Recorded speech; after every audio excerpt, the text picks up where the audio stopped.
Hello, everybody. Welcome. Welcome to Sunday Night Space. Just want to open it up and maybe discuss some Tesla safety topic. People believe, and I agree, that Tesla's safety is underrated. It is unmatched and underrated. So maybe we can bring some spotlight onto it.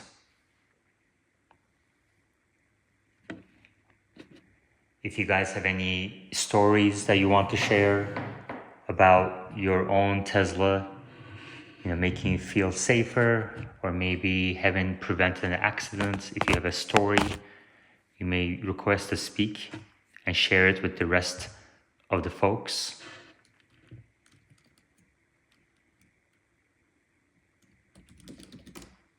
We also have live chat going on at the same time. Hi, Zachary. It's on my YouTube channel. You can go on there and join the live chat with others.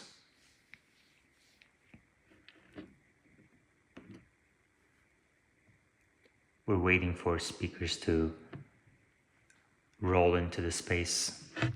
As we wait for others to roll in, if you have a story about Tesla's safety, you may request to speak and share your story.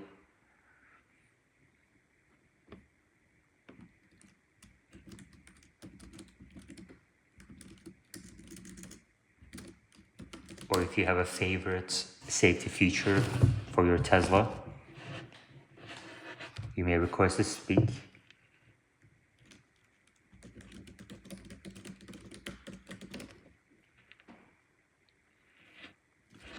So if I go on Google Gemini, for example, and ask, tell me 10 ways that Teslas are safer. Here are the 10 ways that Gemini says Teslas are safer. And let's see if we agree with Gemini. Low center of gravity due to the placement of the battery pack along the bottom of the car. Teslas have a low center of gravity than most SUVs and sedans. This makes them significantly less likely to roll over in an accident. Number 2 way that Google Gemini says Teslas are safer. Rigid safety cage. Teslas are built with a strong steel safety cage that surrounds the passenger compartment. This cage is designed to absorb the force of collision and protect occupants from injury. So Tesla uses, just because it's an EV, has a low center of gravity. That was number 1, with the battery pack being at the bottom of the car. So no ICE vehicle can match that. And then number 2, rigid safety cage, and that's due to Tesla's own raw material choice. 3, we have Wes in here. He would be the best to ask this question. Wes worked at Tesla and SpaceX before, and he would be deeply involved.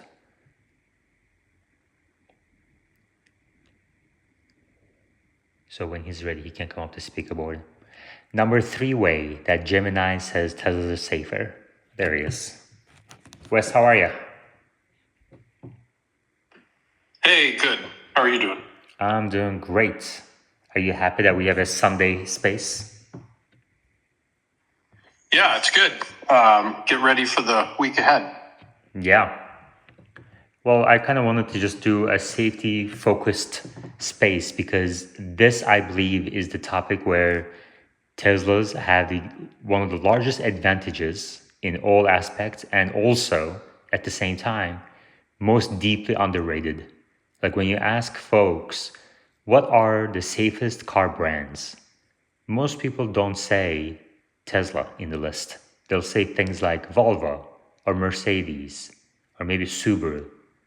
But Tesla doesn't really come up in that top, even though Teslas are, according to data, the most safest cars ever produced. Yeah, agreed. Back in the day, because I'm old, Volvo did a lot of advertising about they were the safest cars. And Mercedes did too with their airbag invention back in the day. But yeah, Tesla doesn't really advertise as we know, so maybe they will at some point and people will become more informed. Yeah. Until then, we have these spaces. Omar, welcome. How are you? Hey, doing good. Sold 2 Model Ys today, so feeling good about that. All right. Hey, did you see my intro in the last video? The YouTube video? I don't think so. Yeah. Well, you're in it, so check it out. Okay, I'll check it out. I get a compliment on it this morning. Anyway. Yeah, so I thought we would do a Sunday night extra space on Tesla safety focused. Do you agree that this is probably the area where Tesla is most deeply underrated? Yeah, absolutely. So, I sold 2 Model Ys to 2 of my uncles today. So I went over, I helped them with the ordering process. And you talk to all the people who are buying a Tesla. And so they brought up the cost of gas. They brought up charging. They brought up, some of that stuff. Safety didn't really come up. It's not really one of the things that people think about when they think about Tesla. But, it's so much safer than other vehicles that it's almost like you hate yourself and your family if you buy anything else, honestly. It's that far ahead. Why do people think Volvo is safe? Because they invented the 3-point seatbelt. When was that? Like 50 fucking years ago? Well, guess what? Everybody's got a fucking seatbelt with 3 points now, okay? That's no longer cutting edge technology. That was cutting edge technology back then. What have they thought of lately, exactly? Nothing. Their cars are the same as everybody else's. It's all marketing. Meanwhile, Tesla, they actually have, they take safety to another level. The 5-star, that's kind of the minimum for them. They go above and beyond what the safety standards even ask for in so many different ways. There's a really long list of ways. So I think we can easily fill a space talking about it, honestly. We have Wes on the board. We have Meta coming up as well. If anybody has any, what I would really like is if people have stories of their own Tesla, either improving your life, your safety, or maybe even saving your life. Please request to speak and share your story with the rest of the space. Wes, what's your favorite safety feature of your Tesla? I probably would have to be AEB. So when we first started developing AEB at Tesla, we looked at all of the vehicles that were currently shipping it and their relative ways of measuring it, and we tried to do it much, much better. So the way that NHTSA and IIHS, the way they look at that is they want to be sure that you don't have false negatives or false positives. In other words, because AEB can be full brakes, like 1.1 Gs of deceleration. And that can, if there is a unbuckled person or anything that's loose inside the vehicle, it's going to go flying forward. So you don't want to have false positives. And obviously you don't want to have a false negative either, where you don't stop for something that you should have, and then you don't reduce any of your crash energy. So AEB was kind of like, it was very, very difficult to be sure that when you saw something from the cameras that, we were only doing front cameras. Now side cameras have been implemented. Ashok talked about that, which is a first for the industry. You have to be absolutely certain that you're seeing something that you're going to do full brakes for, and potentially even override to some extent what the driver is doing. Like if the driver has their foot on the accelerator and you see a crash is imminent, you calculate that vector, and you know that you're going to hit something, you have to start to warn them and provide potentially some amount of braking force or reduce the acceleration that's being applied by the user. Like the user might be asleep, or they might be, incapacitated, and you know that it's the wrong thing. And so that's my favorite feature. And back in the day, we could capture a very, very small amount of clips by default when airbags were deployed, and AEB was mitigating sometimes up to 95% of crash energy, and it was easily saving people's lives right out of the gate, and we could see that as soon as we implemented it. So that's my favorite one. Thank you, Wes. I asked Google Gemini to come up with a top 10 list for Tesla safety, and number one was low center of gravity. Obviously something that ICE vehicles can't match. Low center of gravity. Due to the placement of the battery pack along the bottom of the car, Teslas have a low center of gravity than most SUVs and sedans. This makes them significantly less likely to roll over in an accident. Number two was rigid safety cage. Number three, frontal and side impact collision protection. 4, battery protection. 5, ADAS. I thought that's what you were going to say, Wes. I thought you were going to say, autopilot. Oh, gotcha. My main reason for going to Tesla as a cyclist, I wanted to reduce the likelihood or eliminate the likelihood that a Tesla would ever hit a cyclist ever again. And so AEB was the way that was kind of, ensured that would never cause like a permanent injury.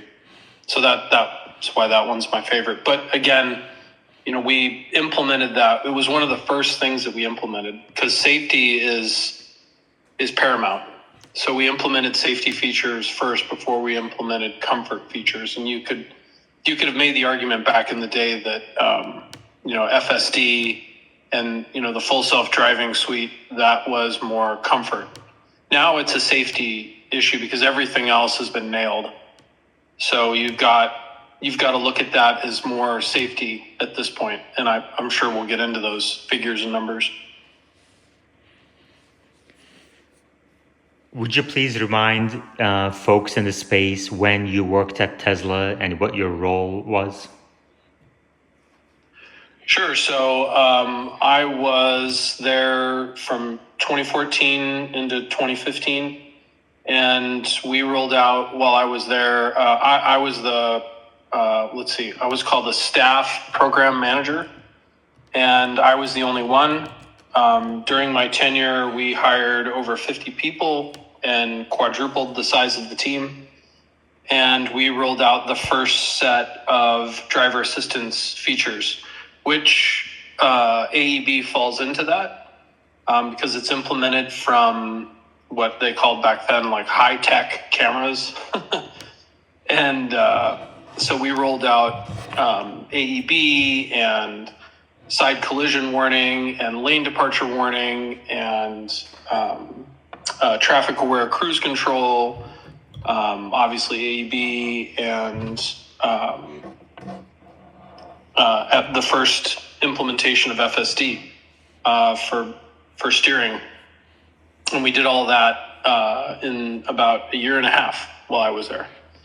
And so it was just me as the PM. So I did all of the PM type stuff. So anything having to do with writing a spec or financial or budget or determining like what the cost of the feature would be, any type of public relations or any type of verbiage that was presented to the customer, all of the UI design, all of that stuff. So that was me. Thank you, Wes. Do you have a story while you were at Tesla that kind of shows the company's focus on safety? Kind of any specific story that happens, maybe in the office, maybe with an Elon visit, or something that you wouldn't see at another company, but you did it at Tesla? Yeah, and that's super easy. It was the first meeting that I had with Elon. And that was the meeting where we were finalizing the sensor suite for the vehicle, and we were trying to determine if we needed more than just one radar. So we were determining if we needed corner radar or not. And the first thing out of Elon's mouth, which I'll never forget, was, "I want to be sure that we have safety first. Safety is paramount. So do we need these for safety? Not for comfort features or, for ease of development, but just for safety as a foundational part of what we were trying to decide. So from an engineering standpoint, do you need them?" And that was like so refreshing for me coming from Microsoft, is that it wasn't as a priority for Microsoft to have like the customer's best interests in mind. That didn't always happen, and I had to fight for that as a PM. The customer insights or customer delight was a difficult thing sometimes to prioritize, but I didn't even have to think about that on day one. Like he was adamant about it, and so I was just so refreshing. I was like, oh great, like we can just talk about the right thing to do, which is how I would define it. And it was just, I continued to have that feeling in every meeting that we had. It just, the things that came from him resonated with me for safety. And it just made things flow much easier. We just come in and say to a meeting, it's like, well, we really want to implement this feature, but we need help like from the navigation team to do this. And, we think this is going to make the car a lot safer, because it's going to know exactly what type of a road it's on. If it's on a class 5 highway, with higher speed limits, then we can better calculate when we should do full brakes for AEB. And he's like, well, when is the navigation team going to be able to? And it's like, yeah, they're not going to be able to help us for a couple quarters.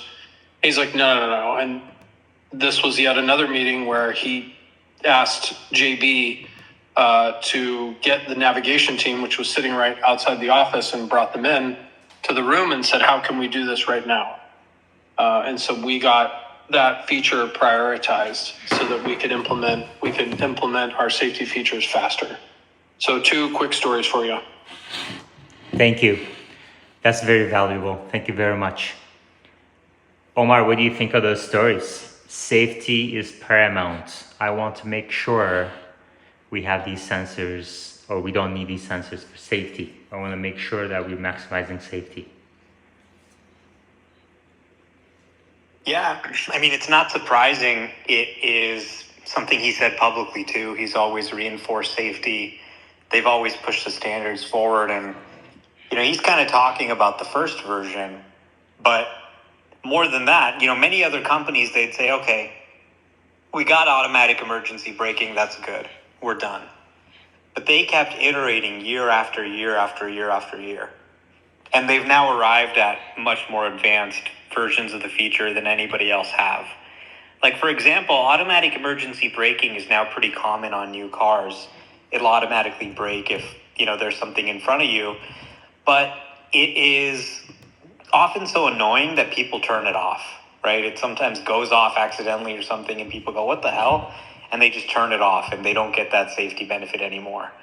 Not only does Tesla not have that problem, they support all kinds of things the others don't. Like, for example, in their automatic emergency braking, they now support crossing objects. So normally on most cars, automatic emergency braking only applies to a car that's like right in front of you, or a cyclist, or anything that's right in front of you. But Tesla can do crossing objects because they can actually predict. They know the difference between someone who's on your side who's stopped and someone who's moving. And, at CVPR, for example, they've shown examples of this. So they're pretty much the only ones to ship crossing traffic AEB. And that's just sort of one example of how they've just continued to extend these features in ways that are just far beyond what the rest of the industry offers.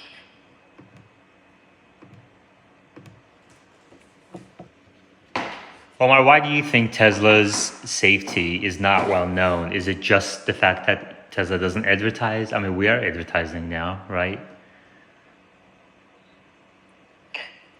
Well, the details are quite technical, right? So, okay, seatbelt, sure, you can maybe understand that. But actually, when they first introduced the seatbelt, a lot of people didn't like it. They said it was annoying. They said, I don't need to be tied down. They said it's actually safer to be thrown from the vehicle. So in time, consumers will come to understand these benefits. But it's a little bit technical and hard to understand. My girlfriend was just test driving a Model 3 over the weekend. And she said, wow, this car came out of nowhere. I didn't see it. And the autopilot just got out of the way. It moved over and it avoided a collision. I feel like it saved me from a crash. So people keep hearing stories like this. Eventually, they're going to sort of internalize it. But for example, the structural safety of an EV, that's not really well understood. The AI aspect of it, the software update aspect of it, unless you're an expert in software or an expert in AI or an expert in structural engineering of a car, you're not necessarily going to know about these things. So Yeah. low center of gravity, that's great. What does it mean? It means you can't roll over. No engine in the front. That means the front is a big crumple zone. So all the force of the crash gets absorbed by that front of the car, which just sort of compresses like a Coke can, as opposed to in a normal car where the engine gets pushed into the passenger component and can injure you or kill you. Number 6 on Gemini's top 10 reasons why Teslas are safer is over-the-air software updates, like Omar said. Tesla vehicles can receive software updates over the air, which means that Tesla can improve the safety features of its vehicles even after they have been delivered to customers. This allows Tesla to stay up to date on the latest safety technologies and to address any potential safety issues quickly. I mean, one example of that was, do you remember the story, Consumer Reports published something about the braking distance? Meta, would you like to remind us of that? Sure. I don't remember the exact specifics, but even though the vehicles had passed and gotten more than 5 stars, I think it was a Model 3, there was a Consumer Reports review where they had done a review and the braking distance, they were criticizing it relative to another vehicle. And by the time they were going to publish the review, I think they had reached out to Tesla for comment. Tesla had said, just hold on. They did a software update, pushed it, and then instead of the review coming out negative, they gave a review that was to the effect of, the car wasn't stopping at these distances. We reached out to Tesla and they were able to send us a software update. And with that software update, now it is braking at those proper distances. There's a similar set of stories, like multiple of these stories where they refine actuators, or I remember one, with like hills, they were able to shift the power from the front motor to the back motor, get dual motors, to choose which motors to put the torque in if you're going up a hill or down a hill. Not just for efficiency, but also where the torque is, you have more control, so it's a little bit safer if you got into a rear-ending situation. So there's all these little things that add up over time that they've done. But yeah, if I could, I would love to talk about the why people don't realize it's safe piece after. Yeah, let me just say one more thing. I just asked Grok top 10 reasons, and Grok had over-the-air updates as number 4. Tesla vehicles can receive software updates over the air, allowing the company to quickly address potential safety issues and improve existing safety features without requiring a visit to a service center. Yeah, I mean, it's also, we should note, over-the-air updates is something Tesla has been able to do since 2010. And legacy others still can't replicate it. The really important piece that needs to be understood is think about how many updates Tesla has sent to date to all the vehicles across the fleet. And all those updates, they've never, that I know of, bricked a production vehicle. So there's no customer that's like, I installed this update and my car stopped working. And with software, that's very easy to mess up. And it's not like, phones where it's like, oh, if you mess up the phone, it's okay. You can allow someone to exchange the phone or deal with that. For vehicles to accomplish this with all the different parts, all the variety of vehicles, because you got to remember, Tesla's always updating all the different parts, refining vehicles, and doing all that stuff. To accomplish this is no small feat. Wes, I see you posted a link to live chat and you said Tesla implemented AEB in 2014, 2015, and the rest of the industry agreed to implement across their fleets by 2022. Would you like to tell us more about that Jetto.com link? Yeah, we were nearly the first company to do this to a great extent, like to the entire fleet. Because, Elon was adamant that safety is standard on the vehicle. And we did everything we could to make it standard. And that continues today. The rest of the industry pushed back hard. And you can go and look at any new technology, even seatbelts, windshield wipers, headlights, the whole gambit. The transition from drum brakes to disc brakes. Like, the industry has pushed back against safety every time. And they continue to do this with backup cameras, which was the third brake light. But backup cameras, the standard was pushed out to become mandatory for, I think, over 8 years. It was pushed out because, they said, it's going to add too much cost to the vehicle. So we implemented it with our cameras and radar, in 2014, and then continued to refine it, like Meta was talking about, with over-the-air updates, which was unheard of back then. Obviously, it's still largely unheard of to be able to update all aspects of the vehicle, anything that's actuated electronically, which is our rolling computer, which we call a Tesla vehicle, is all updatable, OTA.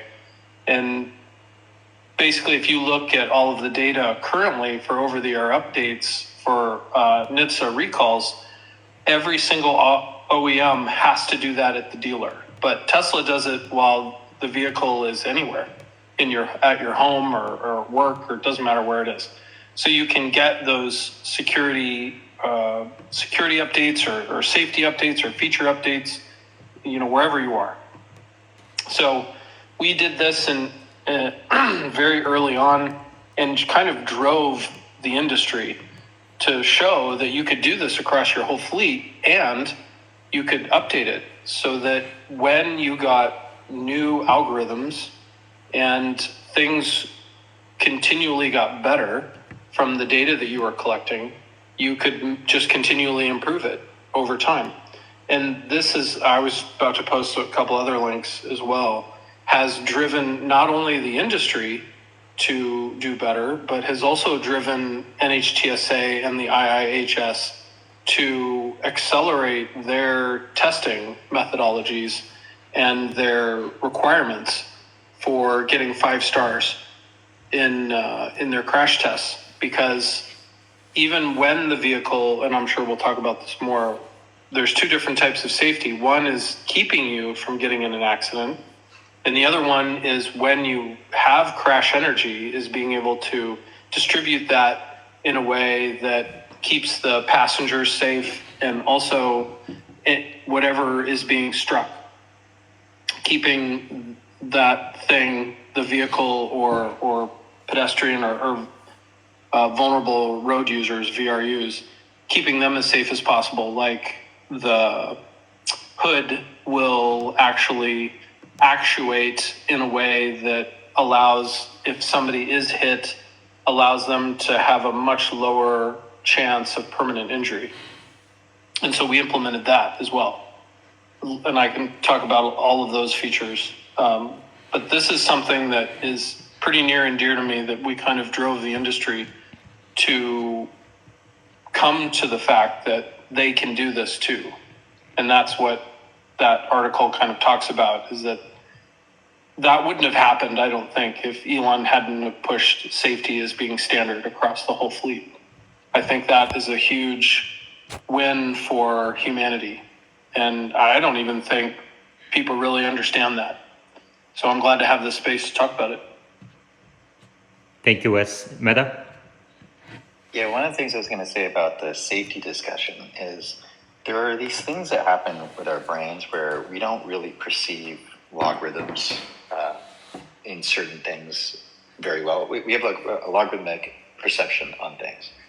So something getting safer and safer and safer to the point where somebody might be like, well, I have plenty of friends or family who have a car. I don't know anybody in my immediate circle who's died from a car accident. And then there's people who maybe know that, oh, one of my friends and family was saved because of a Tesla. That converts all those folks into buyers. Many of these car companies, they at some point, I guess, realize there's this perfect place where you can have just enough safety, where people are safe. You don't have to spend more money on making the car safer, and you can advertise it as really safe. And they just kind of stopped. There was nothing preventing these cars from being safe for a very long time, except for the fact that they would get a 5-star rating, and being any safer didn't really help them advertising-wise. Tesla didn't do that, which is like really good, true engineering principle of doing good for humanity, as opposed to just like trying to make the most money. I think the reason why people don't understand this all the way is because it's the equivalent of like, you have an insurance provider, and the insurance provider is not really good at customer service and really good at taking care of you and all that stuff, but you've never needed to use the insurance. Safety is like that. It's a law of large numbers kind of thing. People don't necessarily appreciate it or understand it. And the fact that Tesla still prioritizes it is a really big deal, even if people don't fully understand it.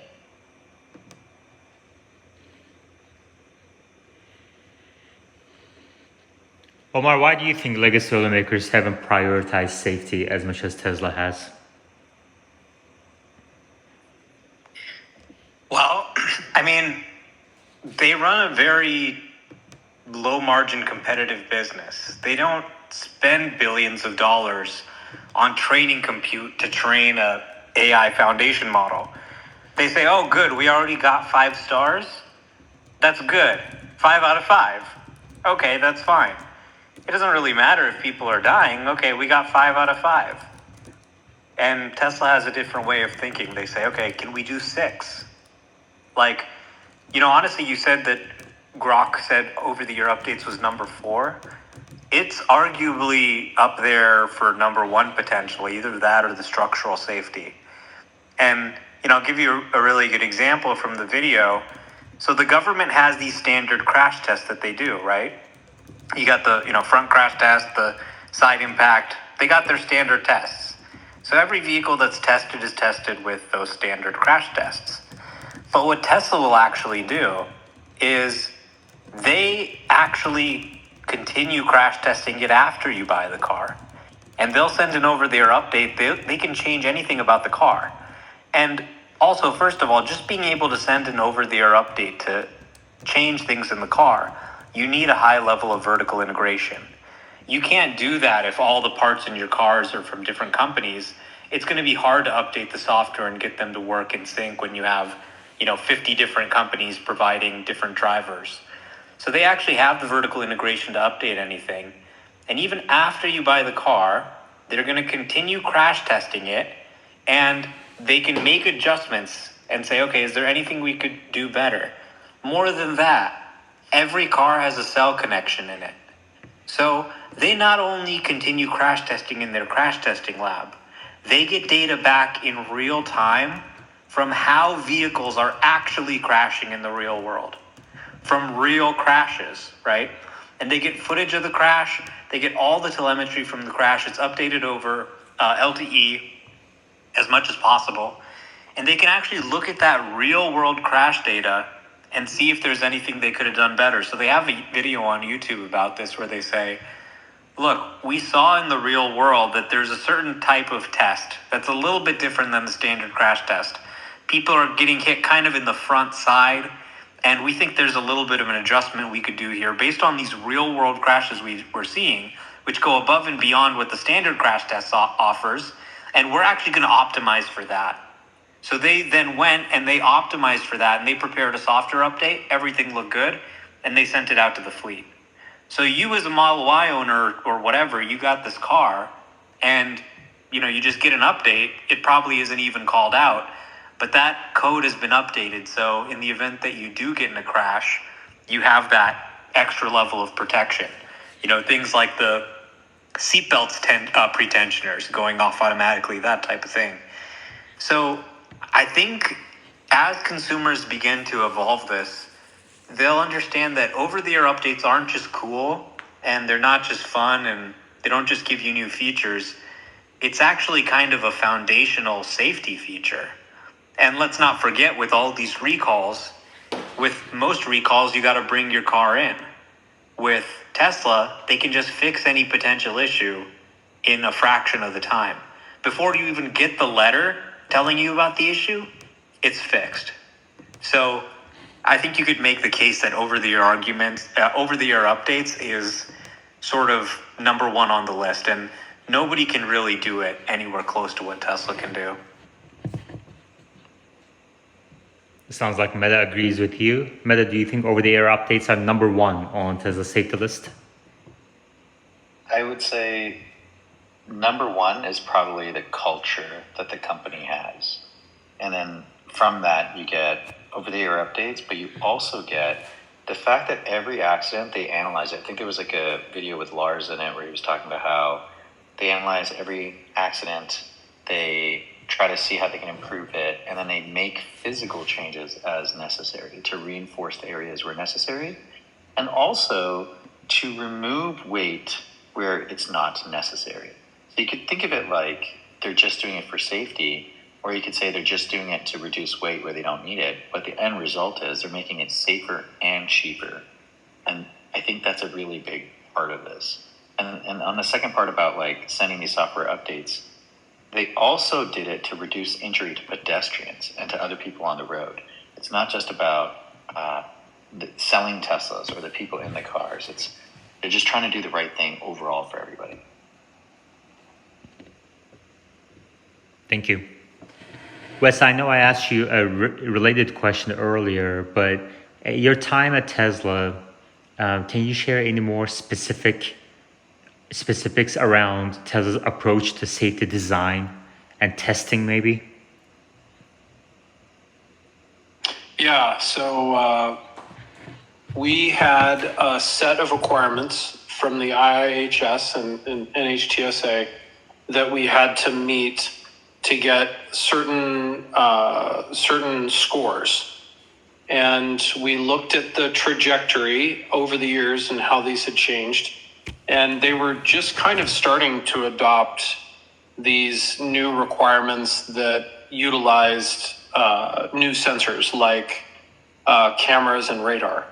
And so we looked at that and said, okay, what is the path that they're on? Well, the path that they're on is, trying to get these to some level that you could say, yeah, these are definitely saving people's lives or reducing crash energy or causing less permanent injuries. Okay, great.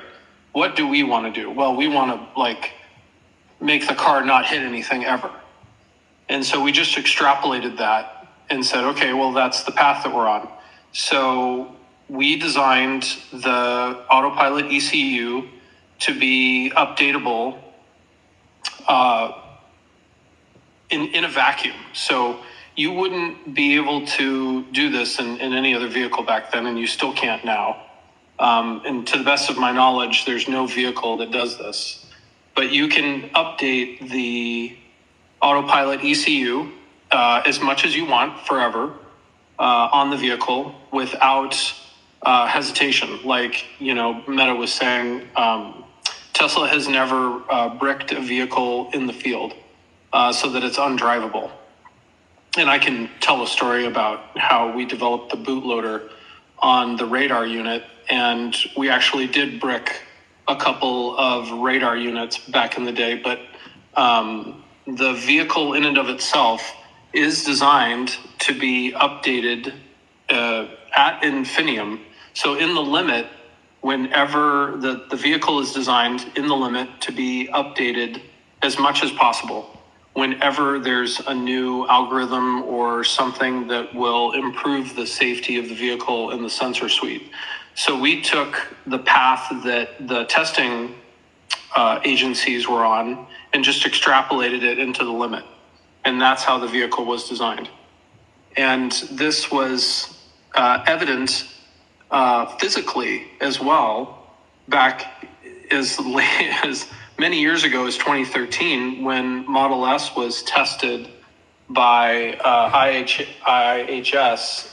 There's this one test that they do where they have this huge metal plate and they try to crush the vehicle until the cabin, the passenger cabin deforms, and this huge metal plate comes down on top of the car, and they start to squish it, and they look for this deformation. Well, they continued to do this with Model S and did it as much as they possibly could, and that steel plate cracked, and they broke the test machine. And this is public information. I was just about to post the link. But this is how the Tesla vehicles are designed. And the vehicle like largely won't roll over because the center of gravity is below the wheels. So it's nearly impossible to roll the vehicle. But if it did, and it did get turtled, it was sitting on its top, it would not crush. Because you could take 5 Model S's and put it on top, and it still wouldn't crush it.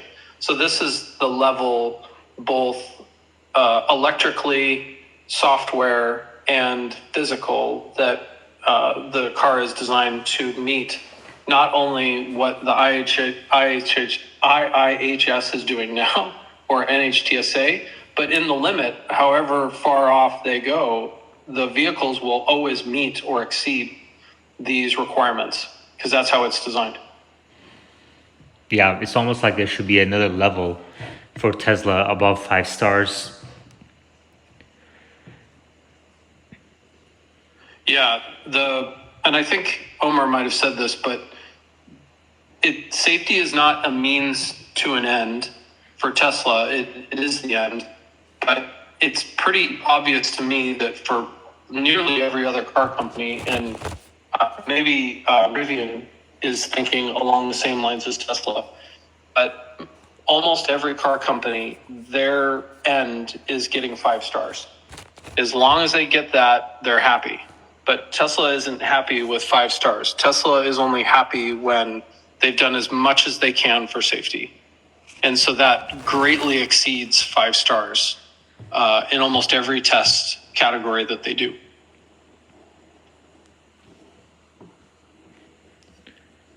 Meta, would you be able to talk to us about some people who are not familiar with Tesla as much as folks in this space are concerned. They hear all this FUD about fire risk of the battery pack.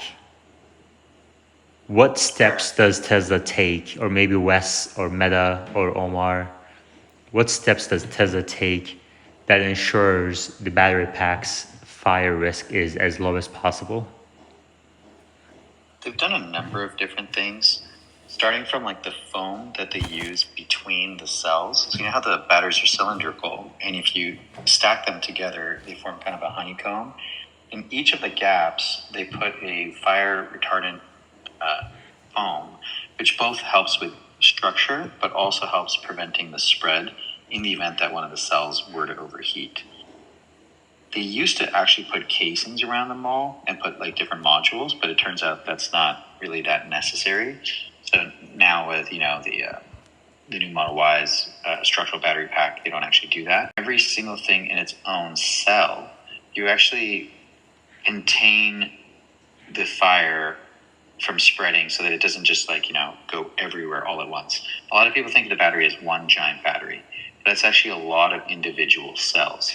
So if one cell were to catch on fire, if you will, that would take a while for it to ignite and pass through all the other cells, and that allows like there are stories about like the vehicle saying get out of the car, and it took about 30 minutes after that for the vehicle to actually catch on fire. You don't get that with a gas car, right? A gas car just blows up. The other big important part here is Tesla charges their cars so that they're top heavy versus bottom heavy, which is basically to say when you charge your batteries to 100, they're all at the same 100% of their charge. And then they start to offload their charge from there. When they're bottom heavy, it means that they're all at equal when they're at zero.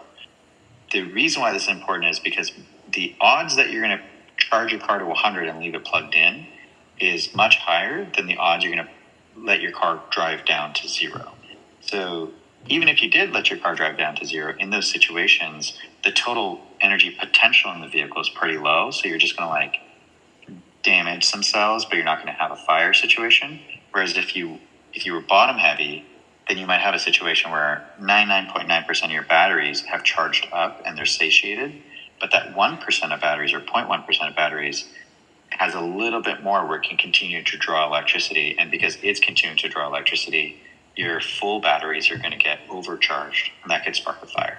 So there's a lot of these small decisions that they've made along the way, which do make it harder for them to like, align everything and ship their batteries. But these are all really good reasons why the batteries are safer. And I think even when they talked about the 4680s, the thing that's limiting the size, why they're saying it's the perfect size, is in part also because they want to know what is the energy potential per cell. If you do want to maximize it, but you also want to make sure you don't make one giant battery, one giant cell. Rather.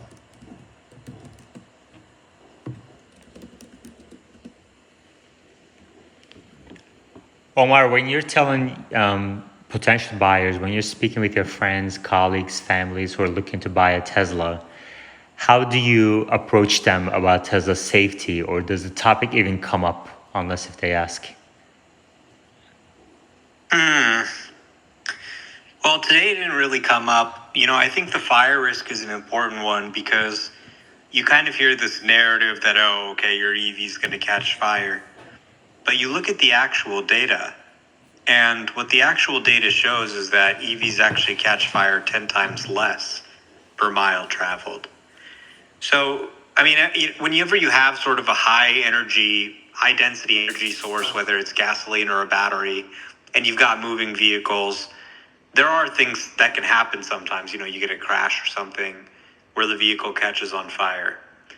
But unlike gasoline, which explodes, right? If you take gas and you throw a match in it, what's going to happen? It's going to explode, right? So batteries don't really explode. Have you ever seen a battery explode? You hold your phone all the time, right? You're probably some people holding their phone right now. So, there was that Samsung Galaxy incident, but generally phones don't just explode. So when we talk about batteries catching on fire, typically you're talking about a thermal runaway event. And this can happen if there's like a short in the battery pack. That short circuit causes a lot of heat, and then that causes the battery pack to eventually sort of start melting, and then there can be a fire. And that fire can be more difficult to put out than a normal gas car fire. You often need a special foam. But firefighters are now sort of being trained on that all across the country. But it doesn't really explode. It slowly starts to heat up and then maybe catch fire. So if you're in a crash where the battery is severely damaged, it's not really going to explode and kill you. It'll very slowly maybe start smoking and then catch on fire. And, most of the time nothing's going to happen. But they've actually put a firewall in between the passenger compartment and the battery as well. So even if there is some sort of fire issue, you should be able to get out pretty calmly and safely and not worry about your car exploding with you in it. And when you just look at the number of incidents, EVs actually catch fire 10 times less. Like, it's right there in the name, internal combustion engine. Not buying an EV because you're worried about fire is like saying, oh, I'm worried about radiation living in New Mexico.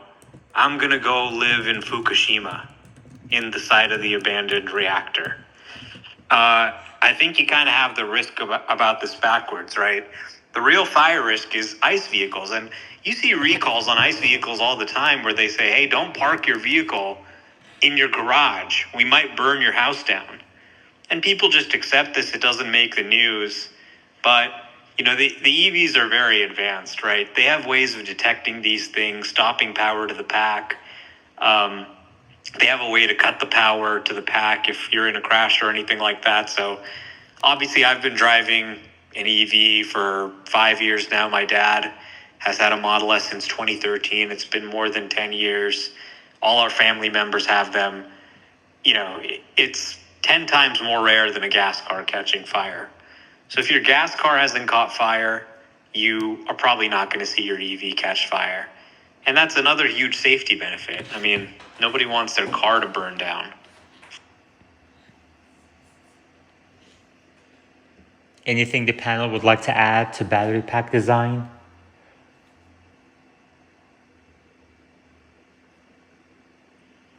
I think Omar said it really well.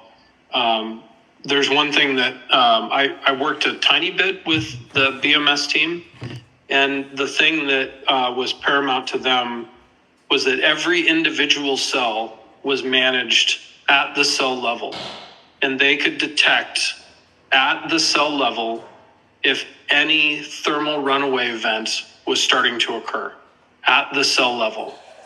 And that was, to my knowledge, that even to this day, when an OEM ships a vehicle with, like 1,000 different batteries in it, they don't do that. They do it at either at the pack level or at the individual compartment level, because the batteries are organized into compartments, and so it's just a software kind of nightmare for companies that aren't software native and aren't really good at software to do things at this level. They depend on the third-party manufacturer that is selling them the pack to do this. And they're not as interested in managing things at this level. So it's one thing that I point to when somebody asks me about battery fires, or anybody asks me about battery fires. I'm like, yeah, Tesla just does this at such a low level that a thermal runaway event is next to impossible in a Tesla, unless the battery pack is pierced in a way that pierces many of the cells, and the pack is overall deformed, and the vehicle loses 12 volt capability to continually monitor and manage the thermal state of the batteries. Then you can potentially have thermal runaway, but outside of that, it's impossible. So all of those things have to happen, and for a Tesla, for that to happen is next to impossible, because the chassis is so unbelievably strong. It can resist crazy amounts of energy hitting it at the sides or front or back, so that the battery pack is never deformed or pierced in that way, or the 12 volt system is somehow incapacitated so it can't manage the thermal state of the batteries. Yeah, another thing that's important is that the majority of Teslas now are using LFP batteries. And the LFP batteries basically never catch fire. They're extremely safe.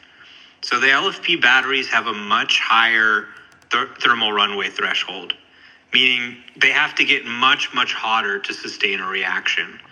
The chemical structure, the lower energy density, their chemistry doesn't release oxygen during breakdown, which makes it hard for a fire to start. And they've got a lot of safety features. I mean, BYD has done demos where they've just put a nail straight through the battery, and you can literally pierce the cells themselves, and it's just extremely stable. And more Teslas are now sold with LFP than without LFP. So the default battery pack you get is just extremely, extremely safe. There's a lot to be said about the BMS, but if you recall back when the cell versus pouch versus single battery or single cell, which is not technically a battery because it's only one cell. That debate, everybody thought Tesla was picking the wrong design because it was heavy, there was too much extra material, and then they decided to put it on the bottom, which obviously increased safety by moving the weight to the bottom. So it just shows us, at a high level, the things we can understand are they take an engineering challenge and they find a way to make it useful and even safer because the weight was higher, versus other companies where cost comes first. The pouches were cheaper, the cells were not.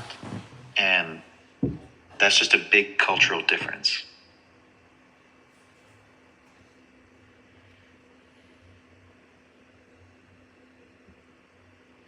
All right, well, after all those reasons, then why do you think nobody knows about it?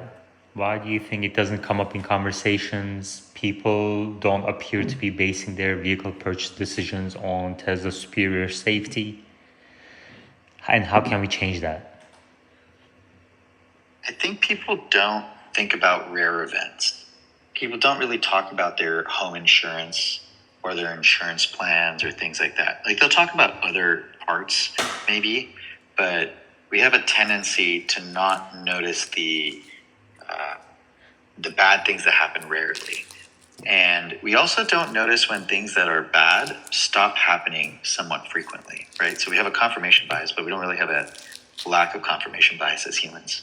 And just like today, there was a post about how on V12, somebody after 6 days didn't really experience phantom braking. And I was trying to talk to people and understand, like, have they experienced phantom braking? And someone said they haven't really even experienced it on V11. And I think unless you actively try to recognize that, it could have been a very long time before people go, oh, wait, that thing that was annoying stopped happening. The fact that your car is keeping you safe, even if it's like lane drifting a little bit, even if it's braking a little bit earlier, or it's annoying you so that you don't like follow cars very closely, we have this confirmation bias maybe that makes us think, oh, I'm already a safe driver. The car is just like a little bit pedantic. But in reality, the way you're driving, if you kept driving that way, would have higher probability of accidents than if you didn't drive that way. And unfortunately, people don't. I don't think people are going to notice that until the government changes the fact that they hide these safety statistics behind these star ratings.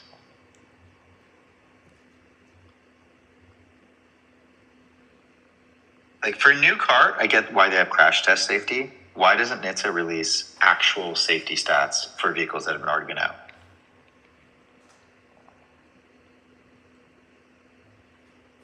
Yeah, there was a bit of a back and forth between NHTSA and Tesla, right? When Tesla started publishing that chart about lowest probability of a serious injury. Clearly, all four Teslas were the best, the safest vehicles ever produced in history on that chart. And didn't NHTSA come back and say, please don't use it or something along those lines? Yeah, NHTSA didn't like them advertising it as that was NHTSA's data, which is so annoying because it is NHTSA's data. So then why did they do that? Why did NHTSA try to get Tesla to stop using it? My understanding is NHTSA just wanted to have like a bar that companies had to clear, and when they cleared it, they were all the same. And I think that is philosophically wrong. Yeah. Yeah, what I agree with you. So then what's their reasoning?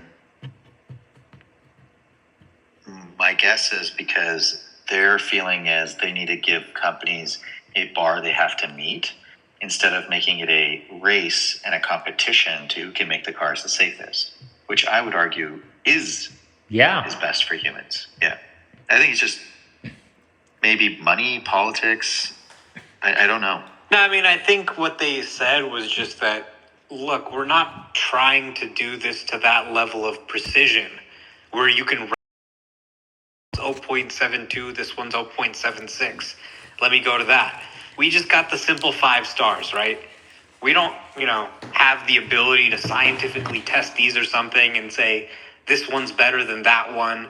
We don't want manufacturers now fighting with us over, making their score higher or lower compared to everybody else. We just want to make it simple. Okay, this is 5 stars, this is 5 stars. Now, of course, every 5-star vehicle is not equal. Every 4-star vehicle is not equal. But for whatever reason, they just wanted to keep that consumer-facing system simple for consumers to understand. If that's the case, why not do some system where you say the top N vehicles will get 5 stars, the next most will get 4, and so on and so forth?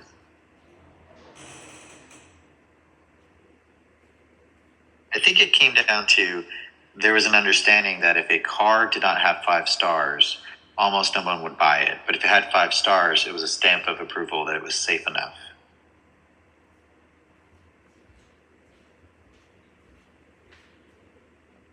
Weren't they thinking about maybe adjusting that methodology? Whether it was, adding a 6th star or making it out of 10? I thought there were some rumors that they were going to change that.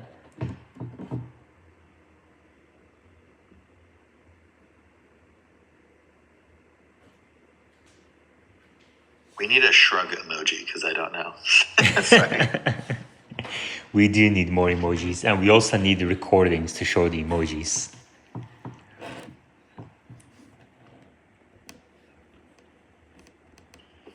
So I'll add my 2 cents is that I haven't heard that rumor, but a little bit of background is that Omar's totally right. Their tests are not designed to that level of precision. So their tests are designed so that they can say that you're definitely above their 5-star threshold, but they can't say where you exist above that to a level of precision where they can rank different results. So that's the level of precision is just 5 stars. The thing that I find super interesting though is that for vehicles that get 5 stars, my thought is that there is enough data to get a lower level or maybe a better level of precision to the safety of those vehicles. And you can see that in the crash data of how many miles these vehicles have been driven and how often they get into crashes. And so that data is available, and that's a much higher level of precision to show the likelihood of getting a permanent injury in those vehicles. And I'll also add that many of these vehicles are not actually tested by these test agencies. The OEMs actually self-test and submit the results on their own, and then it's up to the IIHS and the NHTSA to audit them when they feel necessary. And sometimes when they're audited, they're found to not be relevant. The test results are invalidated. And so the automakers have to then come back and make changes to their vehicle, and they're given some amount of time to do that to get their vehicles back up to what they said that they were. We could see part of this in the Dieselgate scandal. That's the process by which that was found out. So I just want to stress that, like, Tesla does these tests, they submit, but the NHTSA and the IIHS, they do test Tesla vehicles because now they're, some of the largest by volume vehicles shipped on the planet. So they tend to test those more often.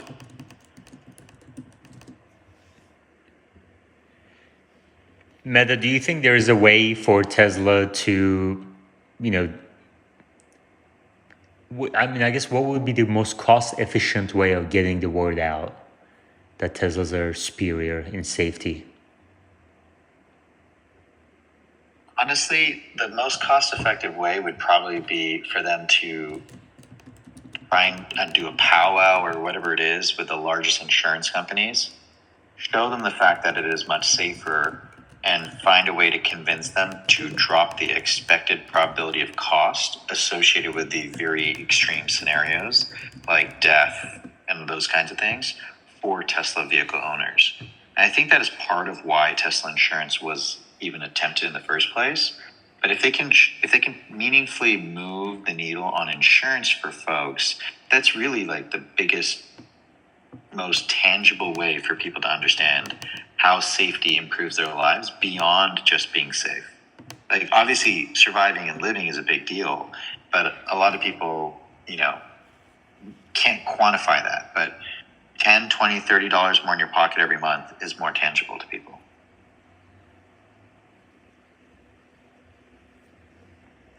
Yeah, I agree with you. Even the quarterly reports that Tesla was publishing, very simple, one paragraph, autopilot being safer.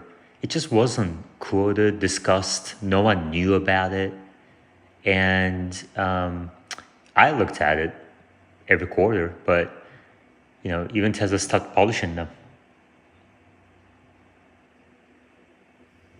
I asked Grok. Go ahead.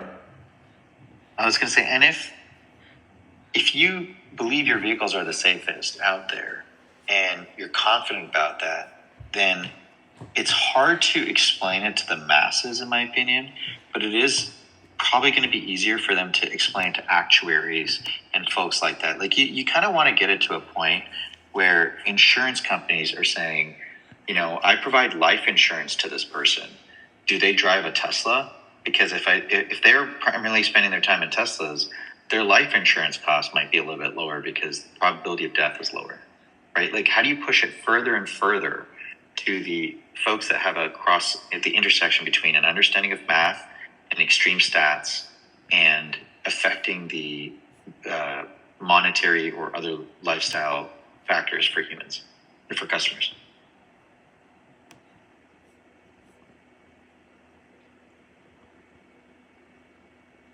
I mean, I guess, Cybertruck takes it to another level. Like, you could just take a Cybertruck and crash it into an F-150 and see what happens.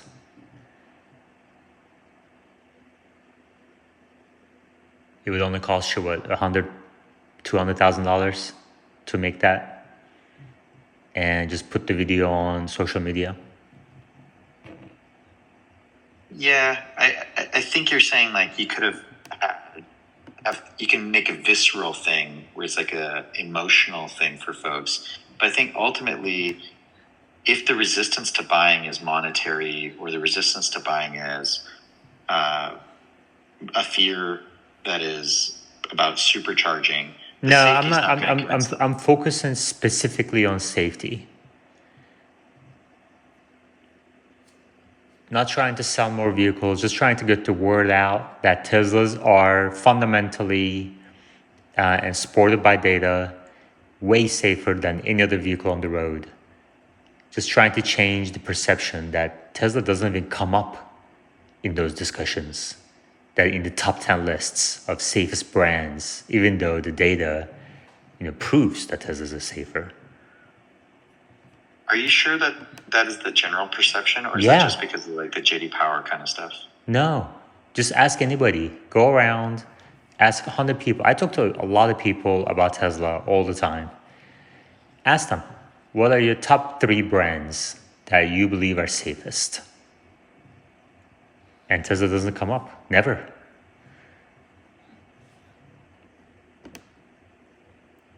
And so what would be the most cost-efficient way of changing perception and aligning it with facts?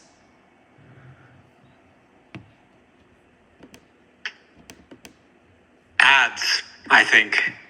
I don't think it's really something that spreads through word of mouth. You don't go to a party and go, hey, Yeah, exactly. Did you know batteries are actually 10 times less likely to catch on fire than like gas? Okay. People will be like, what? So, they've got some really great marketing material because every time a crash is prevented, they send the video up to themselves. So they literally have this massive data set of examples of crashes that they literally prevented. Oh, look, here's a guy who was going to get hit by a car. Here's a crowd of people that was supposed to get hit by a car.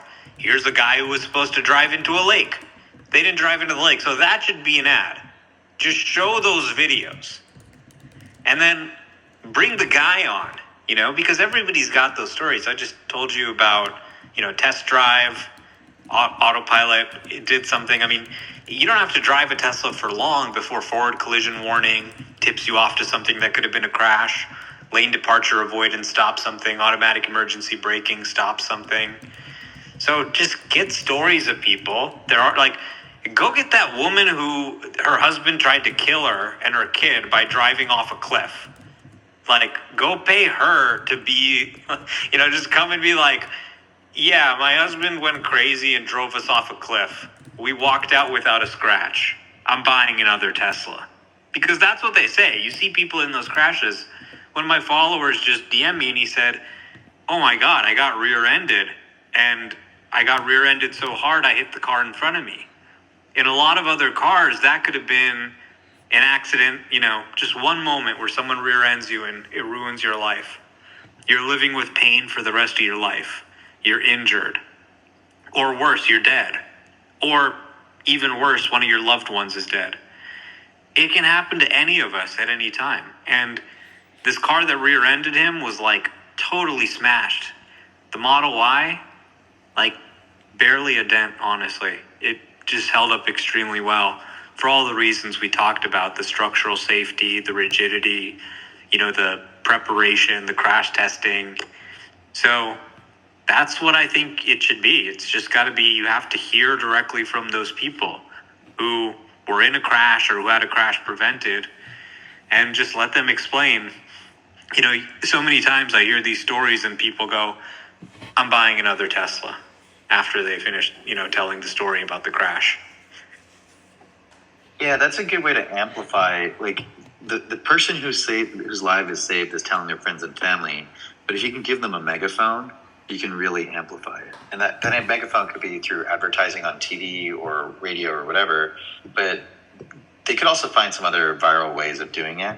I don't know what that has to be, but a while back, I'm trying to remember the name of the DJ, but there was some DJ who was pretty big and he fell asleep going back. This is somebody who headlined at Coachella and stuff like that. And he fell asleep in his vehicle driving back, and the car kind of pulled over to the side. Granted, this was before Vision. I think this was Mobileye in the vehicle at the time. But he kind of pointed it out, and I think he had put it on Twitter and stuff. And that went viral, and a lot of people started to understand that. I hate to put it this way, but until somebody who has a really big megaphone naturally, or is provided a very large megaphone, the word's not going to get out. And it has to be like Omar said. You could definitely go to the people who've had those crazy stories and give them a megaphone. I mean, they have all the data. They literally have footage of the incident. They know who it was. Hit them up and say, hey, you want a discount on a new Tesla?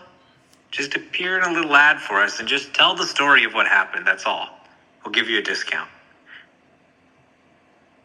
And that's something that the news companies could play and get some clicks.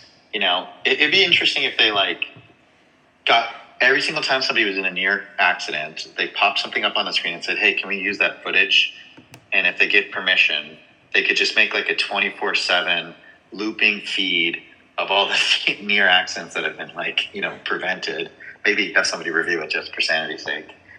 And then, provide content to these news companies that are just so starved for content. They don't write their own stuff. Just start providing the content to them so that they can, do their lazy job and just try and get advertising money on content you write for them, as opposed to writing FUD about you. Because we all know Tesla in the article is going to get eyeballs. Just try to get it to be towards the positive side.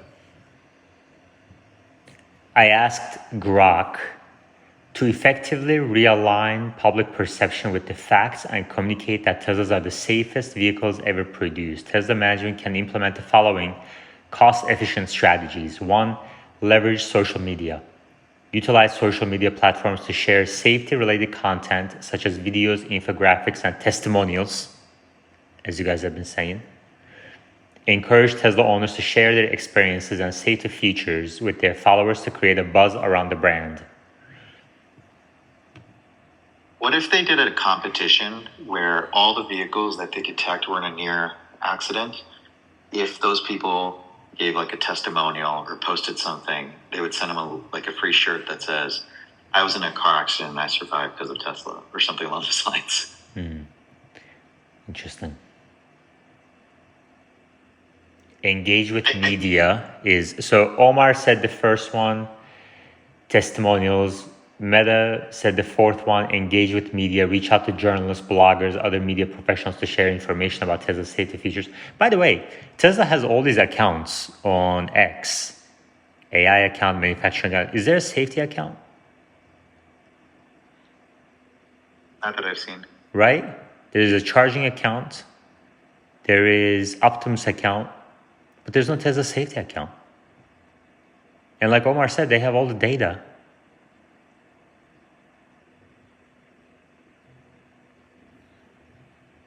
They really can also work with governments and insurance companies and other bodies that could almost be lobbied to say, hey, look, these vehicles are so much safer than other vehicles. You need to increase your safety standards. Could you imagine what would happen if the bar for 5-star was raised and all the other vehicles had to start competing on that bar as opposed to being in the same category? I think that would really improve things for everybody on the road. I agree with you, but good luck getting that through. Yeah, I mean, there's a way to lobby. There are companies that are clearly successful at it, right? Yeah. Number 5 by Grok. Collaborate with influencers. Get them to create spaces on a Sunday night. Talk about safety.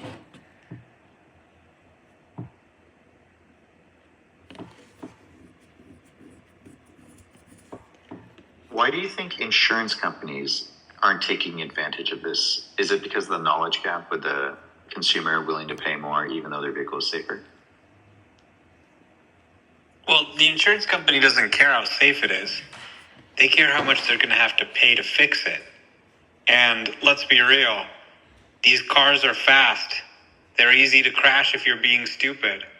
You're probably not going to die if you get in a crash because it's a very safe vehicle. But guess who's still on the hook for it? The insurance company. So, you have Tesla insurance and stuff. You can get discounts for using FSD, for having a higher safety score. So there is sort of that aspect to the insurance where you can get a lower insurance rate. But you'd really expect that to continue to come down over time as crashes get less and less frequent. They say their goal is to make a car that's impossible to crash. But today, it's not impossible to crash. People very much can still crash them, and they do. And you're probably more likely to go for like a crazy joyride in a Tesla than in a Prius. Yeah, fender benders are probably more common. Good point.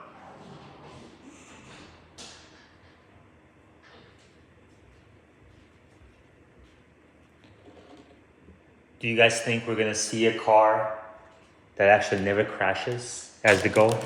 As it's their goal? Ashak talked about it on X. Omar just mentioned it. When do you think we have a car that actually doesn't crash? E15.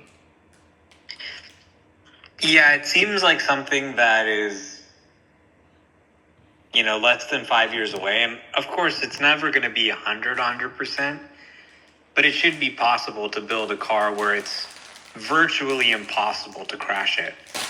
Just because it's looking in every direction all the time and it can react very quickly, even if you aren't.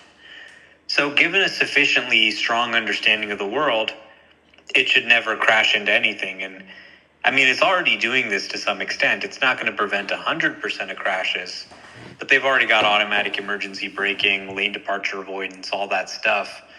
So they've kind of started in this direction, but,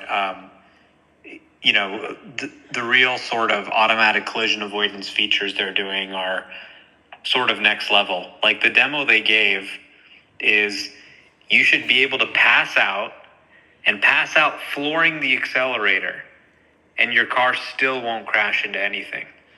And they showed a simulation of this where someone falls asleep and they floor the accelerator and the car just kind of keeps moving around but doesn't hit anything.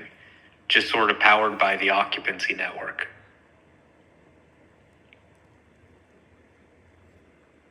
Meta, what was your answer earlier? The question. When are we going to see a car? Oh, I was jokingly saying V15. V15? Like, if each major version it has a main criteria, I could see eventually there being a major version where the goal of that, you've already achieved robotaxi, you've done off-roading, you're fully L5, you're not dependent on maps. Where do you go from there? So from there you say, okay, what is even the longest tail of accidents that are leading to fender benders or any kind of collision, and let's try and resolve those. Even if that means that the vehicle has to move out of the way because the vehicle coming from behind you is at fault, which again, you can't prevent 100% collisions, right? Like if you're parked, not with that attitude. In front of you and behind you. Well, if there's a car in front of you and behind you, and somebody's just coming to collide into you, go up. Unless your car can fly, yeah, you hop. He said Rosa was going to do that. Were you laughing? He said he was going to. You know what? You're right. You could get the SpaceX package, and then they could do it that way. Yeah. I mean, you're going to have to do that, right? To get to zero? Or, alternatively, you get to zero by turning every car on the road into a robotaxi. Well, that's not going to happen for so many years. That's not going to happen for 2 decades. I guess a bicyclist could always come and collide into your car, too. So seriously, though. Like engineering we have all these incredible smart people on the board right now. From an engineering perspective, what are some of the innovative ways that Tesla will have to do to get to zero accidents? That is the goal of robotaxi, right? Like if you look at the Waymos, right? I think they presented a safety report where if they removed all collisions below, I think it was like either 1 mile per hour or 5 miles per hour, something like that, it was nearly almost no accidents. And it kind of shows that like a lot of those accidents were probably like touches happening from people parking around the car or something. So it really should be the goal of robotaxi is no accidents. That is the marching bands.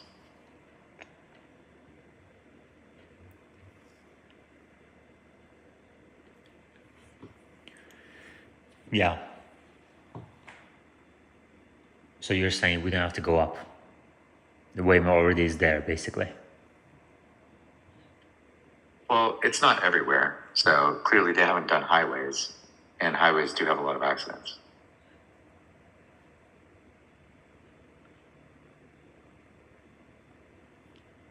Okay, let me ask you a more direct question. Do you think cars on the road will have to communicate with each other for us to get to zero accidents? And I'm not saying nearly zero. I'm saying zero accidents. I think as long as you have two ways to get there. In order to have all the cars communicate to each other, are humans allowed to override those cars? And if they are allowed to override those cars, is the car at some point supposed to ignore the human's input? Because a car could be parked and a human could try and go and crash into the other car. And if the expectation is that car is going to not allow it, I would claim that there is a reality where all the cars talk to each other, they all follow some kind of protocol, and they all somehow magically don't do this. But a more realistic reality is that you replace all the vehicles with robo-taxi, safe vehicles, and the expectation becomes, if there's ever an accident, the punishment's kind of high. There's a lot of incentive to not get into accidents. And then you actually get to zero accidents because now it's monetarily incentivized. You don't need the cars to talk to each other, and you can just kind of solve it from there.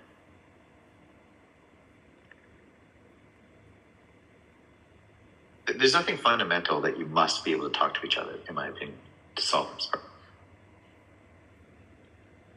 What about just think of Chuck's left turn and put a wall in the corner. I actually have a turn like that in Austin. Like you really have to creep forward quite a bit to see around the corner of the house. Wouldn't it be helpful if there was a Tesla on the other side of the house communicating with the Tesla I'm in about the cars coming from that corner? The problem is now you have to also communicate with all bicyclists, all dogs, all humans. Right? When we talk about accidents and car crashes, it's not just about other cars.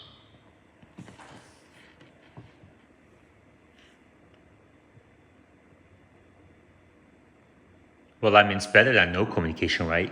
If there's a Tesla on the other side and it's communicating with the Tesla I'm in. No, I don't think so, because the problem with trying to have cars communicate with each other is you either have to come up with a band which allows all these cars to broadcast to each other, which means that communication needs to go through the wall to get to your other car, which it may not get. And that could lead it to having a false sense of confidence and driving even faster into the accident. Or you have to go through a relay up through the sky and back down. And again, either a tower or a satellite, there's going to add a lot of latency, and you could have packet drop, you could have communication gaps. Yeah, there's no way you'd be able to do it with a satellite. Right. And now I mean, what's the fastest? what's the fastest you can go up to a Starlink and then come down? I mean, I guess that's not public information, but like physically, what's the fastest you can get It's to? fast. I mean, we're talking like probably less than 50 milliseconds. But still, that's eternity in an accident situation, right? No. It's not the 50 speed. milliseconds is very It's not the fast. speed. I mean, look, you cannot rely on this information, right? Because you're never going to have every car in the world. Like, people are obsessed with this idea for some reason. Oh, we need to get the cars to talk to each other, then, it's going to work. No, we don't need to get the cars to fucking talk to each other. Actually, the FCC allocated spectrum to the industry for vehicle-to-vehicle communication. And then literally nobody used it for decades. So they said, all right, fuck you guys. We're literally taking the spectrum back and we're giving it to Wi-Fi.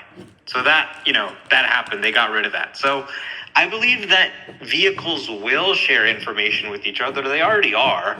Like, for example, Teslas share where the rough patches of the road are so the air suspension can be updated automatically. That's kind of a form of communication with each other over the internet.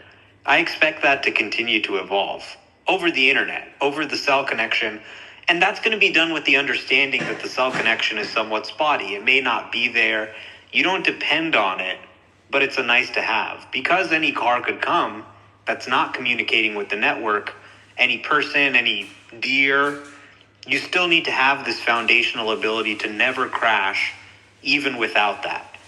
But if there are other Teslas nearby and they can give you some hints, hey, there's a big truck coming or whatever, then yeah, they can communicate with each other over the internet at, very low latency and probably get some information. I think things like construction, roads that are closed, things like that, all stuff that the cars can communicate with each other about. But you don't want to overly rely on it to the detriment of your model actually being able to handle itself. Yeah, I would agree. Generally speaking, things that you can't possibly physically see because of even like the curvature of the earth, however extreme you want to take this, you're really far away, there's construction happening, something along those lines. I think we all agree map data updates like that, making that real time, totally useful. For cars to talk to other cars, we're removing radar from the car because it's unnecessary sensor fusion. I don't think you want to do that. I think if you're going to do anything like these cars need to talk to each other, really explore if sensors have been fully used as much as possible first. Because you're going to have the sensor fusion problem anyway, and now you're potentially opening yourself up to external attacks, bad data being broadcast, all that kind of stuff. It's just, it sounds like a nightmare to me to open the vehicle up to any broadcast telling it what to do.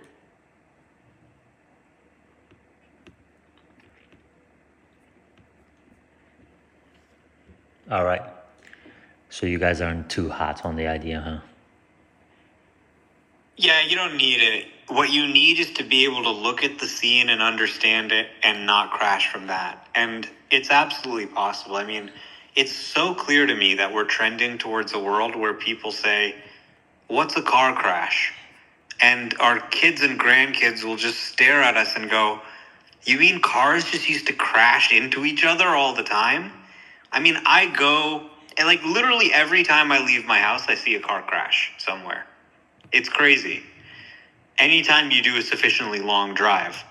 So, I was just driving last night back home on the 405, and there's this huge traffic jam. Everybody's time wasted, like 100 people, their time just completely wasted. They're stuck in this jam. And then, sure enough, there's some guy just stopped in the middle of the road. He hit some other car. Then the traffic jam continues. Okay, there was an even bigger crash on the other side of the road. Two cars just flipped over, completely destroyed, fire trucks surrounding the scene, police surrounding the scene, and everybody on my freeway slowing down to look at it on the other side. And then once we passed it, they kept going, right? So this is like the kind of stuff we deal with. Injury, death, property damage, time wasted, right? Like, just imagine if you tried to measure like the GDP loss to society from, well, I guess it technically adds to GDP, but the cost of all of these, things, it's enormous, right?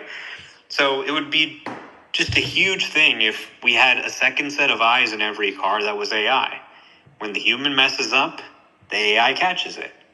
So that's really why the EU and others are moving to mandate this. And I expect the United States and others to follow in mandating these features. They're starting to mandate AEB, which is kind of like, why have you not mandated AEB yet? There's really no excuse not to. EU has already done AEB and a bunch of other things.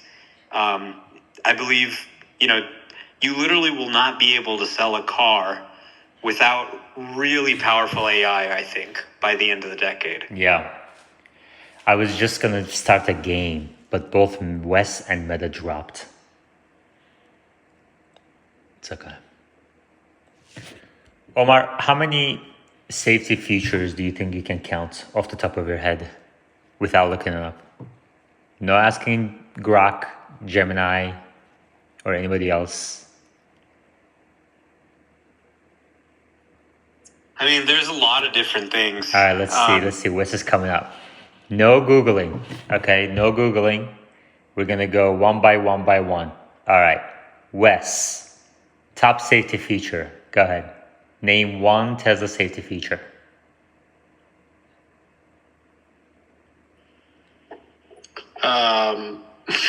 Well, FSD is now No, just a safety one. feature. Just one. Okay, FSD. No Googling. Omar, your turn. I think the acceleration can be a safety feature. When shit gets real, you can get out of the way really quickly. All right, I'm keeping an eye on live chat. If somebody says it twice, okay, you guys let me know. All right. So Wes said FSD. Omar said what? The acceleration. Acceleration. Wes? We have to go faster. At this pace, this is going to last like until the morning. There's a lot of features. Well, Josh is coming up. If anybody wants to join the game, just request to speak. Wes, go ahead. So, misapplication of throttle. All That right. was one. Oh, pedal was- Yes. misapplication Yep, mitigation. That's it. All right. Josh, what's your feature? Hey, just throw this out there. Tesla's stability control is unmatched. I drove that thing, 1,500 miles on the way home on bald summer tires through the snow. It was unbelievable. All right. Meta, your turn. The BMS. Battery management system. Okay. Omar, your turn. Sentry mode and dash cam. Sentry mode and dash cam. Yeah, that's a good one. Wes? When you're in an accident, you can get that footage, show it to the insurance agency. Really helpful in safety incidents. Yeah. Live chat folks, don't give any ideas to the speakers. No ideas to the speakers. I will put you on timeout. You're just there to monitor if somebody says it twice because I'm not going to catch it. Wes? Torque vectoring. All right. Josh? I was literally going to say that, but the airbag programming, I would say. All right. Meta? The second ASIC as a backup to the FSD. Great. Tizali? One pedal driving. As soon as you let off the accelerator, and if you see an imminent crash, it's already slowing down. The faster you let off the accelerator, the faster it slows down. Nice. Omar? Yeah, it's kind of ridiculous that cars don't stop by default after you get rid of this. They just kind of go and crash into things. Exactly. Omar? The front crumple zone. Nice. Josh? Yeah. Oh man, these are good ones. But no, I would go with. Tesla's ABS again. Just their software is untouched. Okay. Meta? A redundant camera for the front for FSD. Okay. Wes? Front side collision AEB. We're getting really specific here. Like seriously, this is gonna take. Tizali? The seat belts that will pre-tension before a crash even happens. That's my favorite one, honestly. Yeah. The fact that Teslas can see and predict a crash is about to happen with 100% accuracy and start pre-tensioning the seatbelts, like that is unmatched. No one else can do that.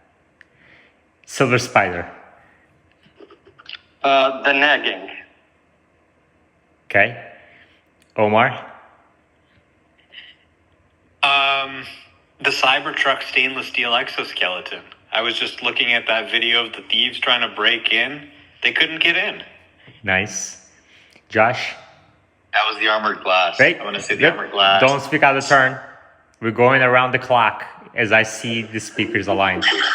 Yeah. So there's that update that they just brought out where the brakes periodically will pulse. You won't feel it while it's raining, but to keep the rotors dry.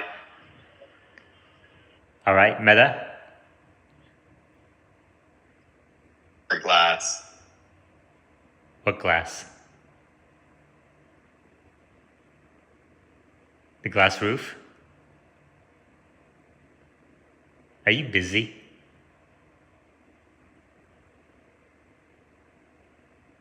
That was going to be my answer, but I have a reason. He doesn't. Wes? Seat occupancy sensors. Nice. Tizali? Well, I was going to say the safety glass because... Well, it's gone. Come on, you got 3 seconds. 3. Okay, I have another one. Okay, 2. another one is the batteries being on the floor, giving it a very low center of gravity so it doesn't flip. All right. Yeah, impossible to roll over. Good performance under pressure. Silver Spider? I think I already said it. The nagging. You have to come up with a new one. Oh, I didn't know. I didn't put my hand up again. Well, no, this. We're playing a game. We're going around the clock and naming a safety feature that hasn't been named yet. So let's see if Lincoln wants to play or anybody else. If you have a safety feature in mind that the speakers haven't said, there's one that you guys haven't said, by the way. It's like apparent. Is it my turn yet? No. Michelle? You can play about typing it in the chat, but over temperature protection / dog mode. Yes, nice. Okay, But that's not the one I That's was a going to huge talk one. about. If you got kids, Yeah. if you got a dog, that's huge. All right. Now the turn is Omar, Josh, and then Meta. Let's see if Omar and Josh can guess what Meta is about to say. Emergency lane departure avoidance. Okay, Josh? Yeah. So I would say all the headlighting systems. I mean, there's no Tesla with bad headlights. Nice. Meta? Absolutely everybody's favorite safety feature, the nag, to make sure you're not asleep behind the wheel. Somebody already said that. They already twice. said that. You're not paying attention. Cabin camera. I lost camera and I lost audio in between. All right, I lose. All right. Well, we're going to skip you next time. Tesla Motion. There's one you guys, that's one of my favorites that you guys haven't said yet. Tesla Motion.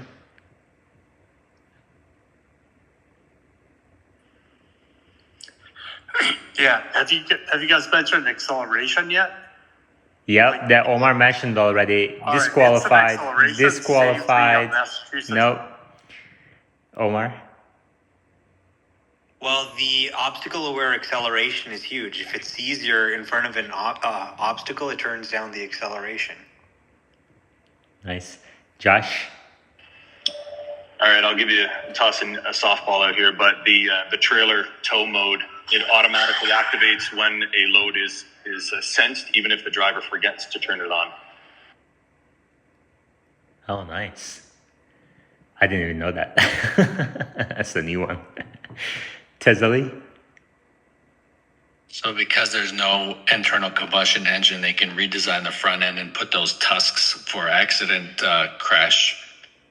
You know, has better crash protection because I think they call them tusks. Joseph. I've only got one, so boot me after. The battery cell structure in the battery pack preventing fires. Yeah, we actually didn't say that in the game, even though it came up earlier. Okay, you guys still haven't, should I name it? There's so many of them. I know, there's so many. You have a list ready? No Googling, I have guys. a few more that are on the top of my head. I mean, autopilot's an obvious one. Mm-hmm. The fact that autopilot comes standard on every model sold. They don't sell any car without an ADAS. I mean, this ADAS has literally saved people's lives. They are drunk, they pass out, they would have killed themselves, someone else. And it doesn't happen because they just ship this on every Tesla standard. Josh? Yeah, so I would say the titanium bar that goes at the front of the battery pack. When they brought that out on the Model S, they put a big trailer hitch out in the middle of the road, and it just obliterated it without damaging the pack. That was introduced, I believe, late 2012 or early 2013. Oh, that's at the bottom, right? Not the front of the battery, at the bottom? It's at the bottom front edge, yeah, the approach edge of the Oh, I battery see. pack. Yeah. Yeah, I remember those stories. Man. People think stock is volatile now. You should go back to those stories. Anyway, Tizali? Using artificial intelligence to redesign how a car is made to prevent injury during collisions. Mm-hmm. You guys haven't named bioweapon defense mode. Oh, yeah, I love that feature. Yeah. Literally was on my list. Yeah. and also I think regen is also but I think Tesla said one pedal, right? One pedal driving. Yeah. I guess that counts. Kind of goes along with the one pedal driving, but the brake pad life. Mm-hmm. Omar, anything else? What else is on your mind? That's a really good point. The brakes don't wear out. Yeah, there's a lot of other things. I mean, we talked about over-the-air software updates. We talked about fleet telemetry. I mean, that's huge. Nobody else does that. Yeah, being connected to the mothership in the event of a collision, Tesla's got all the data. That's a big deal. They now call 911 for you automatically. The roof of the car is like really strong. You know, they say you could put a couple elephants on it. I mean, you look at that guy who rolled down the hill again.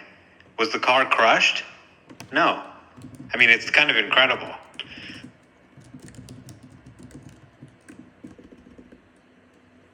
Meda's coming up because he thought of one after dropping off for the last 10 rounds.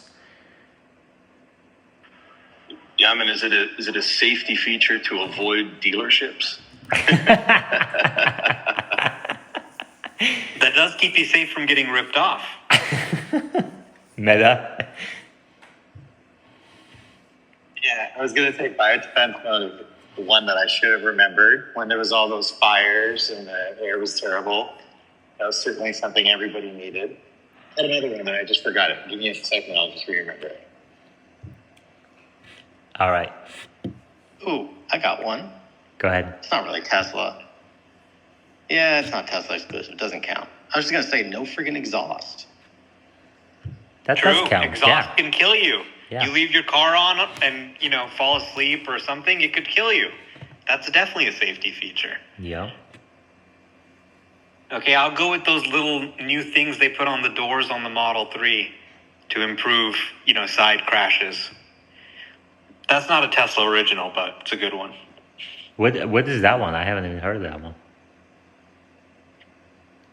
They basically have a little hook in the door that kind of hooks into the car body, which It's a crash pin. Yeah. It's a crash pin to stop deformity when there's an impact on the door direct. It holds the bottom of the door in line with the frame where the battery pack is, where it has maximum strength. Interesting. Any other that we haven't talked about? Well, I mean, I'll just throw this out there. I mean, there's a lot of cars with backup cameras, but no car has as good resolution and accuracy as the Tesla backup cam. 3D park assist, baby. Mm-hmm.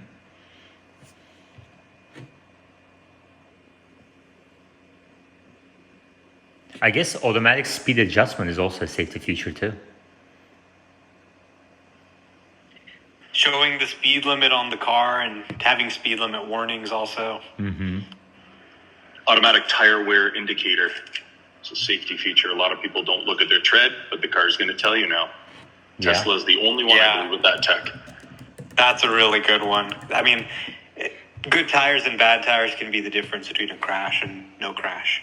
Meta? All right, I had lost the audio, so if these are repeated, I've got two. One is the automatic error updates, and the other one was from customer feedback, the auto high beams that came via an automatic error update. And they now have in the European Model 3 full adaptive headlights. Avoid blinding others. Tesla lists. Go ahead. Even when you blind others, they veer into you because people drive into the light. It's good for both. Tesla says advanced airbags, less cabin intrusion, helps preserve space for airbags to fully inflate and protect passengers. I did say that earlier, not in that detail, but airbags for sure.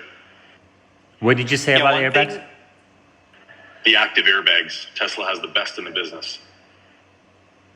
Yeah, they actually look at the seat sensor and they look at what the weight is on the sensor. So if it's a kid on the seat, they're going to deploy the airbags differently than if it's an adult.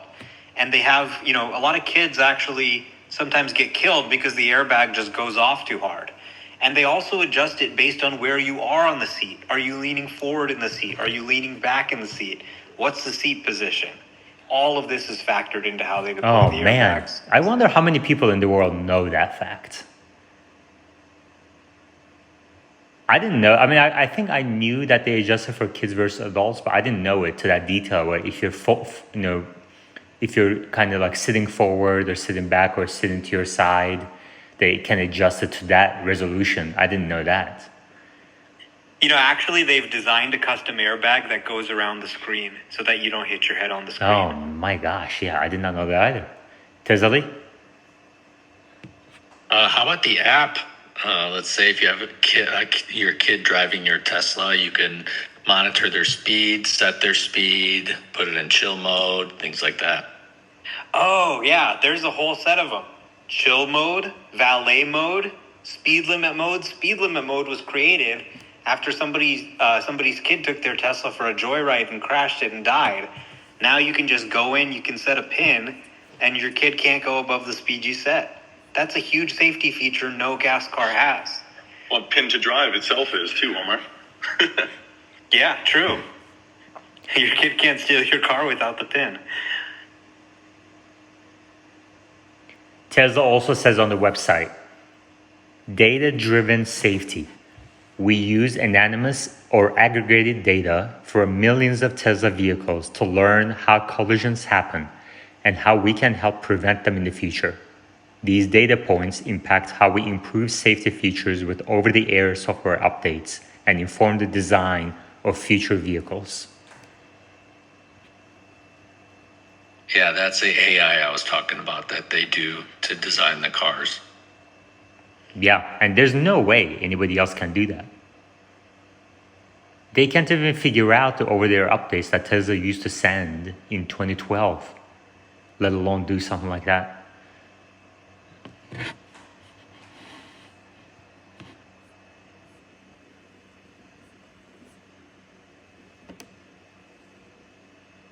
I would even venture to say that mobile service to an extent is a safety feature, because if you've got something wrong with your car, let's say, just give you an example, young mother with kids at home or whatever, something wrong with the vehicle, Tesla comes to you. She doesn't have to pack the kids in the car and drive all the way to a dealership and wait days to get it fixed. So to me, that's a safety feature. Mm-hmm. Yeah, we probably counted about, 40, 50 of them? And that's just the ones that we know.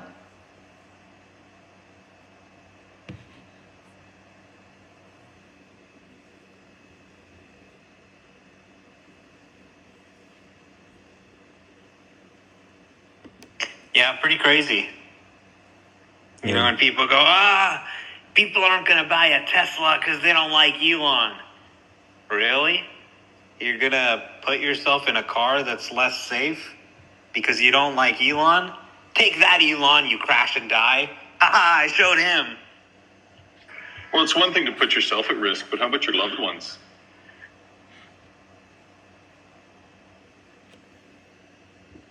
Exactly. All right. Well, I didn't intend this space to be another 2-hour one, but here we are.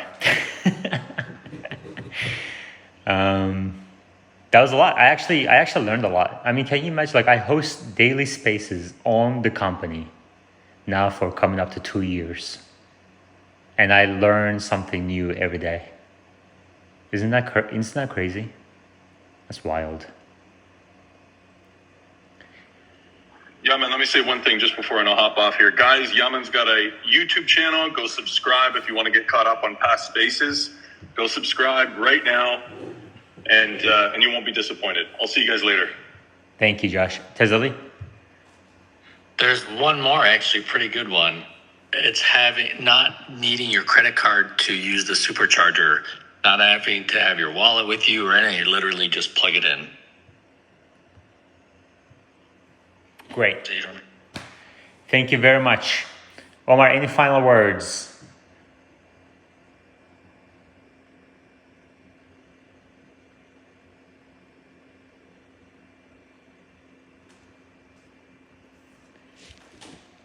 I think Omar checked out. Oh, yeah, sorry. Yeah, well, this isn't really safety related, but I was just watching this, video with Ron Barron from 2020. And I thought it was really interesting. I mean, people probably seen this. We watched it a lot in 2020. But he said, look, for 6 years, the stock didn't go anywhere. But we look at the business, not the stock price. The business grew immensely during that period. And now it's catching up. So everybody goes, 2020, 2021, stock was shooting up.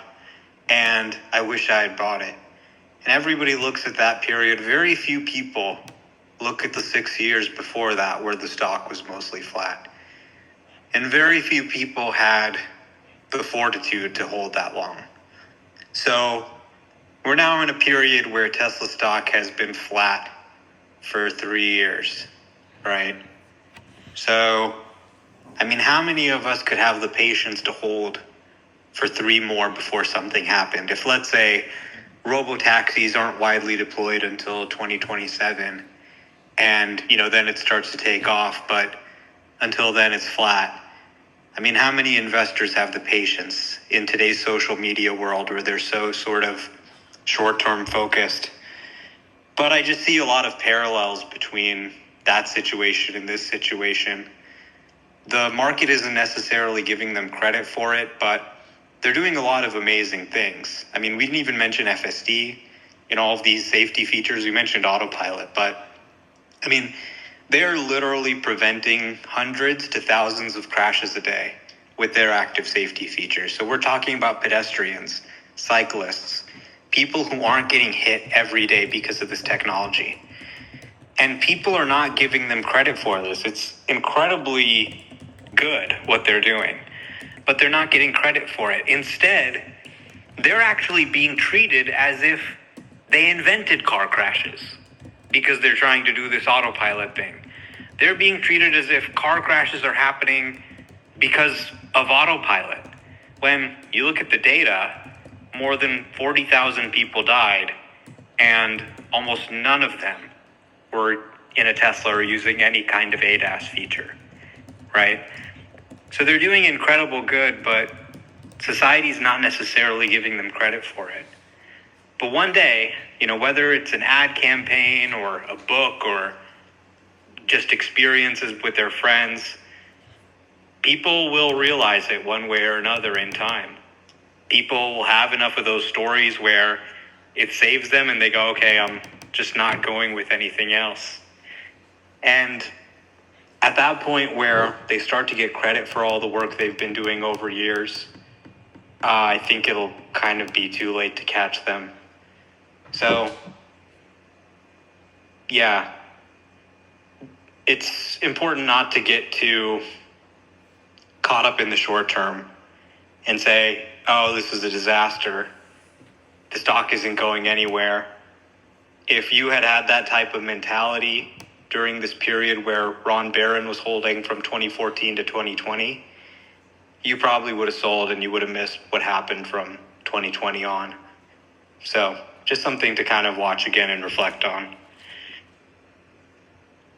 On that note, thank you very much, everybody. Have a good night, and I will talk to you all tomorrow. Take care.